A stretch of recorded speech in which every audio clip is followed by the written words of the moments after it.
जय शिव शंकर, जय भोले। आज सावन का महीना है और ऐसे में आज हम पितृदोष पर चर्चा करेंगे। इस संसार में जो 3 दोष है बहुत ही दर्दनाक सजा देता है इंसान को, जिसमें पहला है शनि के 7.5,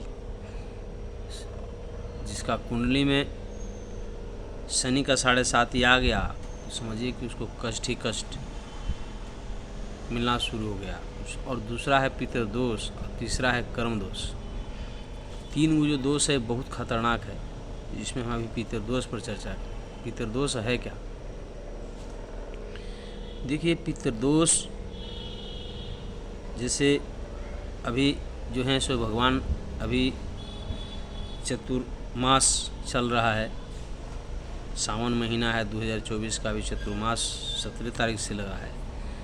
और ऐसे में भगवान शयन में चले जाते हैं, तो कभी भोलेनाथ चलाते हैं संसार को, तो कभी लक्ष्मी जी चलाते हैं, तो जिनका आता है समय वो चलाते हैं। तो उसी तरह से पितरों का भी समय आता है, पितृदेव चलाते हैं संसार को। जो पितरपक्ष महीना में 15 दिन पितृदेव चलाते हैं। तो पितृदेव जो हैं सो पितर हैं, इनका कार्य है संसार में वंश चलाना, यानी संतान जो जनसंख्या बढ़ता है गोत्र के अनुसार, ऋषि परंपरा के अनुसार, उसी में पितर होते हैं। ऐसे आत्मा जो मरने के बाद मोक्ष नहीं प्राप्त करते हैं और श्रेष्ठ आत्मा होते हैं, उनके लिए उनको वेटिंग रूम में रखा जाता है। वही वेटिंग रूम यानी पितरों का स्थान होता है।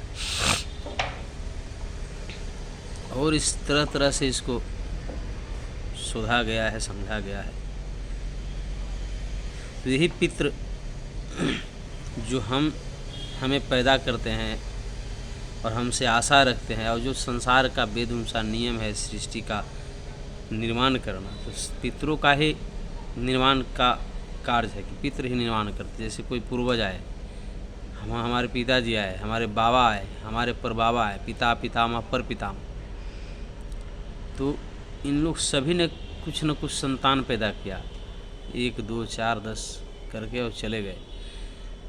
लेकिन अज्ञानतावश इन लोग पितरों का उद्धार का काम, पितरों का पूजन नहीं किए, पितरों के प्रति भावना, समर्पण इत्यादि जो श्राद्ध होता है, जो नियम है, वो किए नहीं। सिर्फ संतान तो पैदा किए, पेड़ तो लगाए, लेकिन पेड़ में पानी डालना नहीं जाने।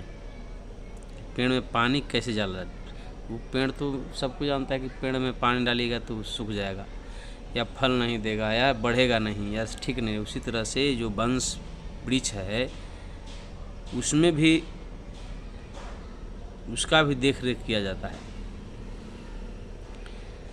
वंश वृक्ष जैसे हम जिस वंश का हैं, तो उस वंश का अदृश्य शक्ति, अदृश्य पितर कहीं न कहीं रहते हैं लोक में, लोक पर लोक, वो लोग जहाँ भी पितर लोग। और जो भी आत्मा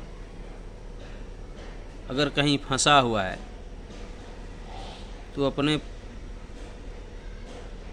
वंश से, अपने संतान से इच्छा व्यक्त करता है कि कोई आके हमें निकाले। या मान ले कि कोई अगर इंसान कहीं पे गिरा हुआ है, तो अपना घर को याद करता है, अपना संसार को याद करता है, अपना परिवार को याद करता है, फ़ोन लगाता है, मैसेज देता है।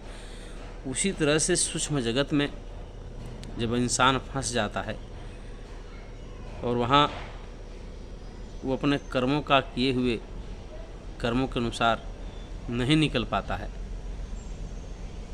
जो नियम है संसार का, भगवान का, तो उस स्थिति में गया श्राद्ध, तर्पण, दान, पुण्य, पितरों के निमित्त यानी पितरों के लिए स्पेशलिस्ट तो लगा हुआ है पितृदोष। तो पूजा हो रहा है महामृत्युंजय का, लगा हुआ है पितृदोष तो काम हो रहा है शनि के 7.5 का। लगा हुआ है पितृदोष तो गौदान हो रहा है ब्राह्मण का। अरे भाई आप करोड़ों गौ दान कर दो, जब तक पितरों के लिए कुछ नहीं करोगे, जब तक पितृ प्रसन्न तो सब प्रसन्न। ऐसा नहीं है कि संकल्प करोगे शनिदेव की पूजा के और पितृ प्रसन्न, ऐसा नहीं है। बहुत माया और बहुत संसार का जो चलने का तरीका है, बहुत ही अदृश्य तरीक़ा से संसार चलता है। तो पितृदोष के लिए सबसे पहले हम अगर संतान पैदा किए, हम अगर मेरा मृत्यु हो गया, मर गए, हम अगर आत्मा भटक रहे हैं, तो जो नियम दिया है संसार में,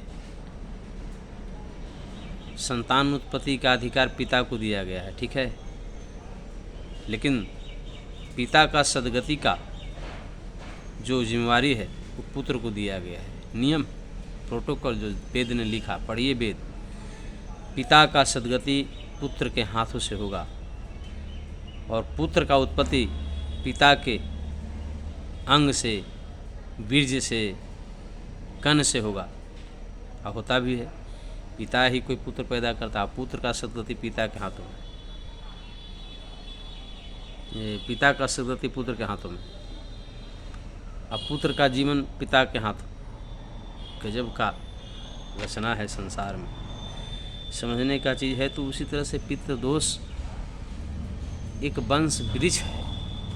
जिस तरह से वृक्ष है ना, उस वृक्ष में कितना बीज छुपा हुआ है, कितना क्या क्या छुपा हुआ है, उसी तरह से हमारे अंदर भी कितना बीज छुपा हुआ है, कितना संतान छुपा हुआ है। डॉक्टर बनेगा, इंजीनियर बनेगा, सिपाही बनेगा, क्या बनेगा, कि सब उसी बीज में छुपा हुआ है।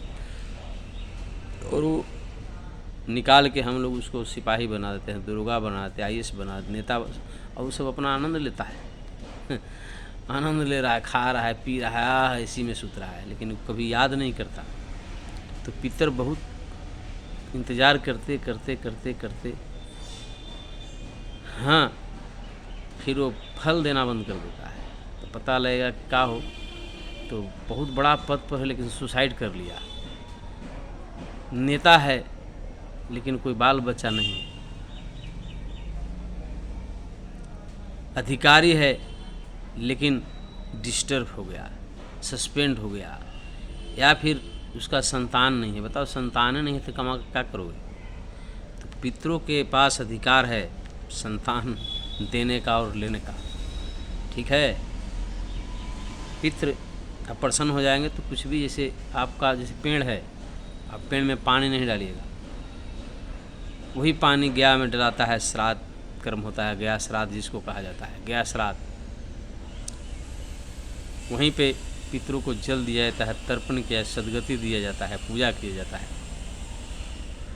तो अगर पेड़ हम लगाए और पेड़ में पानी नहीं दे रहे हैं, पेड़ को देख रेख नहीं, समय समय पर कीटनाशक दवाई उसमें छींटने पड़ता है आज के ज़माने में, तो देखे होंगे पेड़ ऑटोमेटिक ऊपर से सूखना होता है, सूखने लगता है, फल फूल भी देने के जो क्षमता है कम होने लगता है।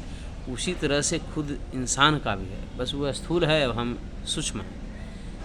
अब कहिएगा कि हम बहुत बड़ा आदमी हैं लेकिन हमारा बेटे नहीं हुए थे, संतानें न हुई थी। संतान हुई थे तब दिवालिया हो जाई थे, लांगड़ हो जा रहा है, पागल हो जा रहा है, गूंग हो जा रहा है, बहिर हो जा रहा है, कोढ़ी हो जा रहा है, नाकामयाब हो रहा है। तो ऐसी स्थिति में पितृदोष बहुत बड़ी समस्या है और इसके लिए इंसान को बड़े बड़े विद्वानों के सानिध्य में जाना चाहिए। और सभी को जो हिंदू धर्म को त्याग देते हैं उनको भी, और जो हिंदू धर्म में हैं उनके लिए तो खैर, जो सनातनी हैं उनके लिए तो बात, चाहे कोई भी जाति विशेष हो। तो हम इसको विस्तार से गहराई से बताते रहते हैं कि पितृदोष पर चर्चा करिए, समझिए, ठीक है। नहीं तो बापे बेटा में फटाफटी होवे लगेगा। सुन रहे हैं ना कि गोली मार देता है बाप बेटा को, बेटा बाप को, हैं, बाप पुतोहे के लेके भाग जाता है। ये सब पितृदोष का ही कारण है, ठीक है, कुसंस्कारता का ही कारण है। और जब आप समझ जाइएगा, धीरे धीरे समझने लगिएगा या गुरु के सानिध्य में रहने लगिएगा, तो आपको सब कुछ मिलेगा। जिसमें पितृदोष पर हमने चर्चा किया, और पितृदोष का बहुत नुकसान है, वंश वृद्धि। अभी तो इंसान सिम डाल रहा है, दूसरे का सिम खरीद के और डाल दे रहा है। अरे यार, कभी गलती मत करना ऐसा। वो और बहुत बड़ा मतलब समस्या हो गया। जो पितृ ऊपर बैठा हुआ है ना, सूंघेगा और रिजेक्ट कर देगा। जिस इंसान से आप अपने पूर्वजों को पुकारिए वो नहीं सुनेगा। जानता है वो, उसके पास बहुत व्यवस्था है, वो जानता है कि मेरा संतान मेरा कुल नहीं है, दूसरे का कुल का बच्चा है, लेकिन मेरे हाँ वो तो जानने बन तो उसी की, वही उसी का किया हुआ है काम कि तो आपका संतान नहीं हो रहा है तो आप संतान के लिए सिम डलवा रहे हैं। तो पितरों की बहुत भगवान जैसा समर्थ है पितर, ठीक है। और पितरों के लिए काम किया जाए, गया श्राद्ध किया जाए, तर्पण किया जाए, भागवत कथा सुनाया जाए।